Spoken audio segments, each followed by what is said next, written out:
es David Quevedo, ingeniero eléctrico, electrónico y analista de seguridad. David, bienvenido. Hola, un gusto. ¿De dónde eres, David? ¿De Guatemala? David, cuéntanos un poquito de lo que está pasando con los fraudes que se están viendo a través de las redes sociales. Bueno, para hablar de fraudes en redes sociales hay varios temas que se dan, ¿no? Pero tal vez lo más común son estafas relacionadas al mundo sentimental, es decir, donde un perfil te somete a una estricta voluntad sentimental, donde te enamoran, te dicen de todo bonito y cuando tú sientes estás enrollado en un tema y te están pidiendo plata para poder irte a visitar, irte a ver o que los traigas a país, etcétera, ¿no? Aquí se dice chapeo. En la época de Tinder, de Bumble, de todas estas plataformas donde la gente anda buscando el amor a través de las redes sociales, ¿cuáles son los indicios que uno debe buscar para identificar perfiles verdaderos y perfiles falsos? Bueno, en realidad lo idóneo en redes sociales es que te cerciores del círculo, ¿no? Es decir, que alguien conozca el contacto que te está básicamente contactando a ti. Porque la mayoría de las estafas suceden de que tú abres tu red social a todo el mundo y no tienes el alcance de determinar qué es falso y qué no es falso. Muchas veces toman una foto prestada, algún tema particular que te atrae, pero no es una realidad. Entonces lo idóneo es limitar tu contacto al círculo cercano y alguien que lo conozca para que tú seas más tangible de lo que estás viendo. O sea, buscar amigos en común. Buscar amigos en común sería el consejo. Preguntarle a esas personas, mira, tú conoces a fulano, esta persona tú la has visto, sabes de él y ver qué te dicen. Correcto, es decir, que alguien te dé referencia, porque si no, no sabes si ese perfil es cierto y paras en una estafa y a lo mejor te enamoras, pero de alguien falso. Entonces, usted de una manera u otra quiere decir que esas aplicaciones que vemos ahora en las redes sociales deben de tener mucho cuidado porque tú no sabes si, por ejemplo, Tinder, que estábamos hablando de eso al inicio del programa, si conoces a alguien por ahí, tal vez no vas a tener referencia. Correcto, no tienes referencia y lo idóneo es en una red social tener una referencia que te haga decir que la persona es real. Muchos de los escenarios trágicos suceden en redes sociales porque tú te mezclas con una persona que no es real y muchas veces suceden crímenes, suceden asaltos, suceden de todo tipo de situaciones, violaciones, etcétera, y hasta la muerte. Para evitar ese tipo de estafas, ¿recomienda usted hagan llamadas telefónicas para ver quién está detrás o no? Porque como tú dices, hay personas que yo conozco que sí se han casado a través de una red social, pero porque han conocido y luego sí se ha dado a más. Pero para tú descartar de que yo estoy viendo la foto de Darían y al final estoy hablando contigo, que son dos personas totalmente diferentes, ¿qué se puede hacer para evitar ciertas cositas? Bueno, la verdad es que es el cruce de información, ¿no? Es decir, quién te conoce a ti, por dónde te contactaron. Y realmente aquí en el medio del mundo de cibernética, la desconfianza debe imperar en un mundo que no conoces enteramente. Es decir, si tú no estás seguro de quién está detrás del monitor, lo mejor es averiguar. Bueno, muchas veces uno no está seguro ni siquiera el que viene con referencia en física, imagínense con uno virtual. ¿Cuáles suelen ser las redes sociales que más se cometen estafa?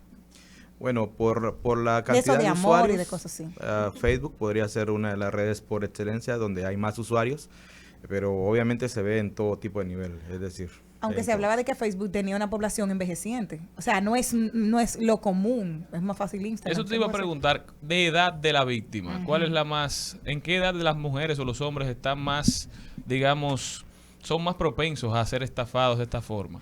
Depende del país, depende de la población. No es lo mismo hablar de Latinoamérica que hablar de Estados Unidos y de hablar de Europa. Generalmente las víctimas están en todos los rangos de edad, pero normalmente las edades están comprendidas entre los 16 años a los 45 años, que son temas que son muy amplios, ¿no? Pero es variado. Y para luchar con esto, ¿es solamente un tema de la persona o se ha dado que en algunos países el Estado se meta y empiece a regular las interacciones o que le ponga penas más duras? ¿Cómo funciona esto en otros países? Bueno, en el ámbito estricto hay leyes que te protegen a nivel de términos generales en el mundo digital, ¿no? Pero no hay una ley que regule propiamente redes sociales y está sujeto a los términos de referencia de cada red social que estás ocupando. Entonces, consejo para esas personas que nos están escuchando, que se están tratando de enamorar, que están buscando amistad, que están buscando el amor a través de redes sociales, ¿qué tú les recomiendas? Bueno, lo primero es que sean cautos. No caigas en una situación en la cual creas todo lo que te ofrecen, porque no todo lo que te ofrecen puede ser verdad. Y lo primero es empezar a identificar que la persona sea real, es decir, que haya un contacto un poco más cercano, que alguien te conozca o que logres localizar más datos de esas personas, porque muchas veces los cibercriminales que están detrás de construyen perfiles muy profesionales de personas que aparentemente son reales, pero a la larga son totalmente falsos. Y en tu experiencia, ¿por qué tú crees que la gente sigue transfiriendo dinero a gente que no conoce? Que la gente sigue mandando fotos de su tarjeta. Estas cosas que parecen tan básicas no hacerlas y sin embargo a diario siguen cayendo.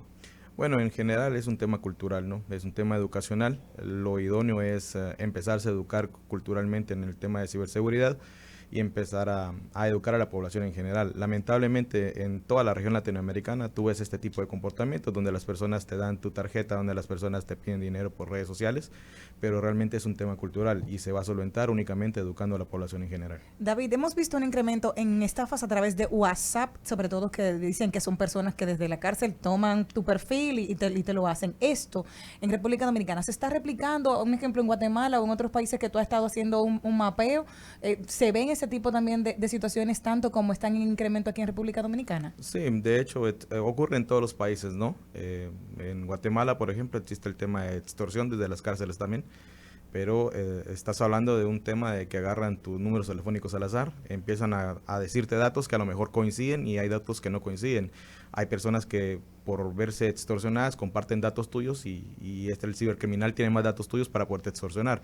Entonces es un tema de que básicamente tiene que ir mucho de la mano con la educación, pero obviamente ir delimitando. Si tú recibes un tema de amenaza por WhatsApp y todo eso, lo idóneo es denunciarlo en tiempo a las autoridades competentes para que ellos mismos empiecen el tema de investigación y se bloquee de esa manera a esa persona. ¿Qué le recomiendas a las personas, a los usuarios de WhatsApp para que protejan su perfil?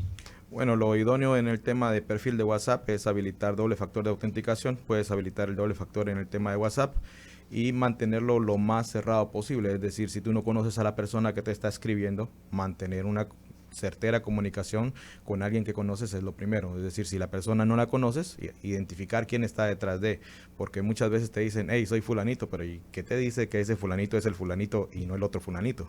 Claro.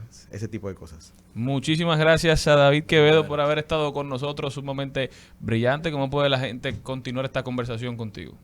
Bueno, nosotros nos pueden localizar por redes sociales en ESET Latinoamérica, nos pueden encontrar también con oficinas de ESET en República Dominicana y de igual manera por los canales de Instagram y Facebook. Muchísimas gracias, David. No se me van de ahí. Cuídense mucho y nosotros continuamos. Al mediodía.